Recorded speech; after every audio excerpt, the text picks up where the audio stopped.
नमस्कार दोस्तों, इस वीडियो में हम डिस्कस करेंगे कि गोल्डकैल K27 कैप्सूल का उपयोग किन कंडीशंस में किया जाता है। गोल्डकैल K27 कैप्सूल को कैसे लेना चाहिए और गोल्डकैल K27 कैप्सूल की वजह से क्या साइड इफेक्ट्स हो सकते हैं, और यह भी डिस्कस करेंगे कि गोल्डकैल K27 कैप्सूल को लेते समय क्या क्या सावधानियां रखनी चाहिए और किन व्यक्तियों के लिए गोल्डकैल K27 कैप्सूल को लेना जरूरी होता है और किन व्यक्तियों में कैल्शियम की कमी होने का जोखिम अधिक होता है। हमारे शरीर में दांतों और हड्डियों को मजबूत बनाए रखने के लिए कैल्शियम बेहद ही जरूरी होता है। हमारे शरीर का 99% कैल्शियम हमारे शरीर की हड्डियों और दांतों में स्टोर होता है और बचा हुआ 1% हमारे ब्लड में होता है। जब हमारे ब्लड में कैल्शियम की कमी हो जाती है तब हमारा शरीर हड्डियों और दांतों से कैल्शियम लेने लग जाता है, जिसकी वजह से धीरे धीरे हड्डियां और दांत कमजोर होने लग जाते हैं। हड्डियां कमजोर होने की वजह से हड्डियों में हल्की सी चोट या गिरने की वजह से भी फ्रैक्चर हो सकता है। कैल्शियम की कमी की वजह से दांतों की जड़ें कमजोर हो जाती है और दांत भंगुर होकर टूटने लगते हैं, और छोटे बच्चों में कैल्शियम की कमी होने पर उनके दांतों को निकलने में देरी हो सकती है या लंबा समय लग सकता है। बच्चों में कैल्शियम की कमी लंबे समय तक रहने पर उनकी हाइट भी कम रह सकती है। कैल्शियम की कमी की वजह से बच्चों में रिकेट्स हो सकता है और 19 साल से अधिक उम्र के व्यक्तियों में ऑस्टियोमलेशिया और ओस्टियोपोरोसिस होने का रिस्क अधिक हो जाता है। ओस्टियोपोरोसिस एक हड्डियों का रोग है जिसमें हड्डियां बहुत ही कमजोर व अंदर से खोखली हो जाती है, जिसकी वजह से हड्डियों में हल्की सी चोट या गिरने की वजह से भी फ्रैक्चर हो सकता है। शरीर में कैल्शियम की कमी होने पर शरीर की हड्डियों और जोड़ों में दर्द रहने की समस्या भी हो सकती है। कैल्शियम के साथ विटामिन डी भी लेना जरूरी होता है। शरीर में विटामिन डी की कमी होने पर भी कैल्शियम की कमी हो सकती है, क्योंकि विटामिन डी शरीर में कैल्शियम के अवशोषण में मदद करता है, और शरीर में विटामिन डी की कमी होने पर शरीर भोजन से कैल्शियम का अवशोषण अच्छी तरह से नहीं कर पाता है, जिसकी वजह से शरीर में कैल्शियम की कमी हो सकती है। अगर आप कैल्शियम की कमी को पूरा करने के लिए अकेले कैल्शियम के सप्लीमेंट्स ले रहे हैं, तो ऐसी स्थिति में आपके द्वारा लिए जाने वाले कैल्शियम के सप्लीमेंट्स बेकार है, क्योंकि विटामिन डी के बिना आपके शरीर में कैल्शियम का अवशोषण नहीं होगा और आपके द्वारा लिए जाने वाले कैल्शियम के सप्लीमेंट्स पेशाब के जरिए शरीर से बाहर निकल जाएंगे। इसलिए कैल्शियम और विटामिन डी को एक साथ लेना जरूरी होता है। गोल्डकैल K27 कैप्सूल में कैल्शियम के साथ साथ विटामिन डी भी होता है, इसलिए आपको विटामिन डी के सप्लीमेंट्स अलग से लेने की जरूरत नहीं होती है। दोस्तों, अगर आपको वीडियो पसंद आ रहा है तो कृपया वीडियो को लाइक करना व चैनल को सब्सक्राइब करना न भूलें। अब हम डिस्कस करेंगे कि गोल्डकैल K27 कैप्सूल का उपयोग किन कंडीशंस में किया जाता है। गोल्डकैल K27 कैप्सूल का उपयोग शरीर में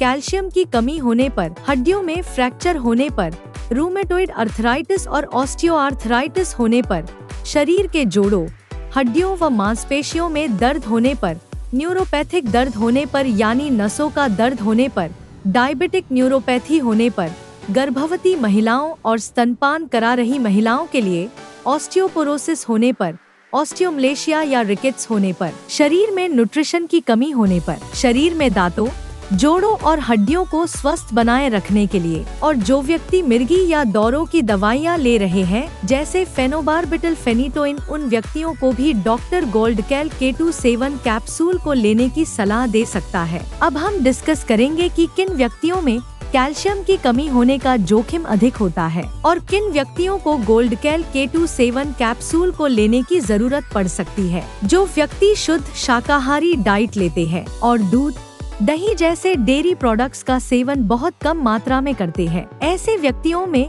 कैल्शियम की कमी होने का जोखिम अधिक होता है। इसलिए ऐसे व्यक्तियों को गोल्डकैल K27 कैप्सूल को लेने की जरूरत पड़ सकती है। महिलाओं में मेनोपॉज के बाद एस्ट्रोजन हार्मोन का प्रोडक्शन कम हो जाता है, जिसकी वजह से महिलाओं में मेनोपॉज के बाद कैल्शियम की कमी बहुत जल्दी होती है और ऑस्टियोपोरोसिस होने का रिस्क भी अधिक हो जाता है। इसलिए कैल्शियम की कमी को पूरा करने के लिए और ऑस्टियोपोरोसिस से बचने के लिए डॉक्टर मेनोपॉज के बाद महिलाओं को भी गोल्डकैल K27 कैप्सूल को लेने की सलाह दे सकते हैं। अगर आप ज्यादा मात्रा में प्रोटीन या नमक का सेवन करते हैं तो आपके शरीर में कैल्शियम की कमी हो सकती है, क्योंकि प्रोटीन और नमक का सेवन अधिक मात्रा में करने से शरीर से कैल्शियम ज्यादा मात्रा में बाहर निकलता है। अगर आपने स्टेरॉयड दवाओं का सेवन लंबे समय तक किया है या कर रहे हैं तो आपका डॉक्टर गोल्डकैल K27 कैप्सूल को लेने की सलाह दे सकता है, क्योंकि स्टेरॉयड दवाओं का लंबे समय तक सेवन करने से ऑस्टियोपोरोसिस हो सकता है। इसलिए ऑस्टियोपोरोसिस होने के रिस्क को कम करने के लिए भी डॉक्टर गोल्डकैल K27 कैप्सूल को लेने की सलाह दे सकता है। इसके अलावा किडनी फेलियर होने पर भी शरीर में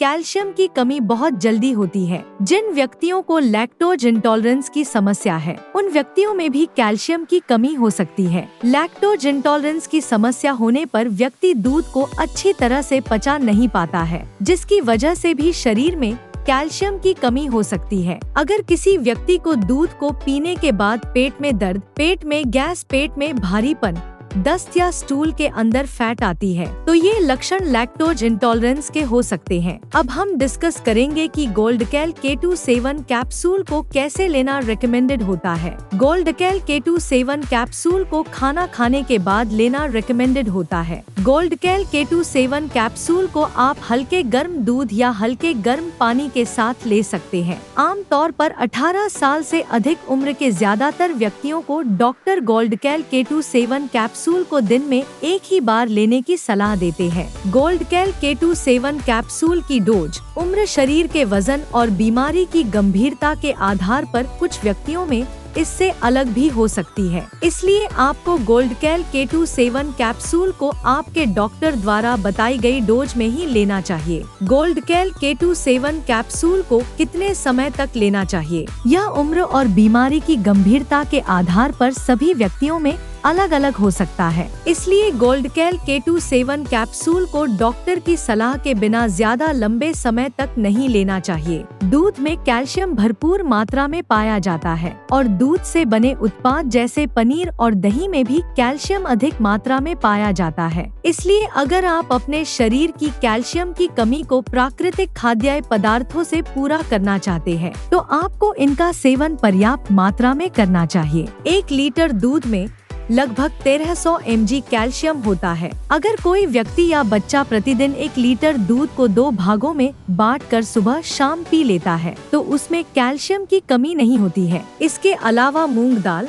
बादाम, नारियल, सोयाबीन, आम, संतरा और आंवला भी कैल्शियम से भरपूर होते हैं। इसलिए इनका सेवन आपको भरपूर मात्रा में करना चाहिए। साइड इफेक्ट्स की बात करें तो वैसे तो गोल्डकैल K27 कैप्सूल एक बहुत ही सुरक्षित दवा है और ज्यादातर व्यक्तियों में गोल्डकैल K27 कैप्सूल की वजह से कोई साइड इफेक्ट्स नहीं होते हैं। लेकिन अगर आप गोल्डकैल K27 कैप्सूल को रिकमेंडेड डोज से ज्यादा डोज में लेते हैं तो इसकी वजह से ब्लड में कैल्शियम का लेवल ज्यादा हो सकता है, जिसको हाइपरकैल्सीमिया भी कहते हैं। शरीर में कैल्शियम का स्तर ज्यादा होना भी नुकसानदायक होता है। कुछ रिसर्च में यह पाया गया है कि ब्लड में कैल्शियम का लेवल ज्यादा होने से दिल से संबंधित रोग होने का रिस्क अधिक हो जाता है। किडनी में पथरी होने का रिस्क भी अधिक हो जाता है। इसलिए डॉक्टर की सलाह के बिना गोल्डकैल K27 कैप्सूल को ज्यादा डोज में या ज्यादा लंबे समय तक लेने से बचना चाहिए। अब हम डिस्कस करेंगे कि गोल्डकैल K27 कैप्सूल को लेते समय क्या क्या सावधानियां रखनी चाहिए।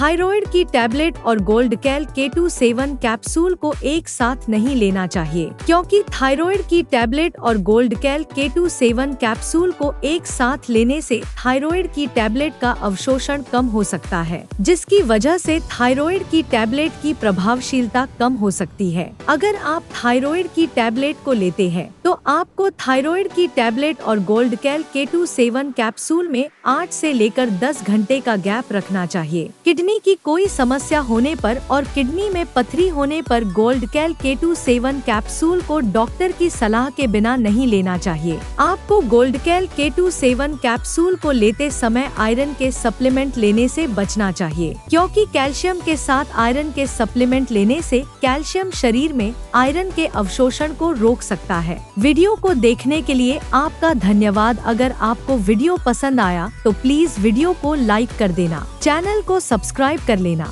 और अगर आपका गोल्ड कैल K27 कैप्सूल से संबंधित कोई प्रश्न है तो आप कमेंट करके पूछ सकते हैं।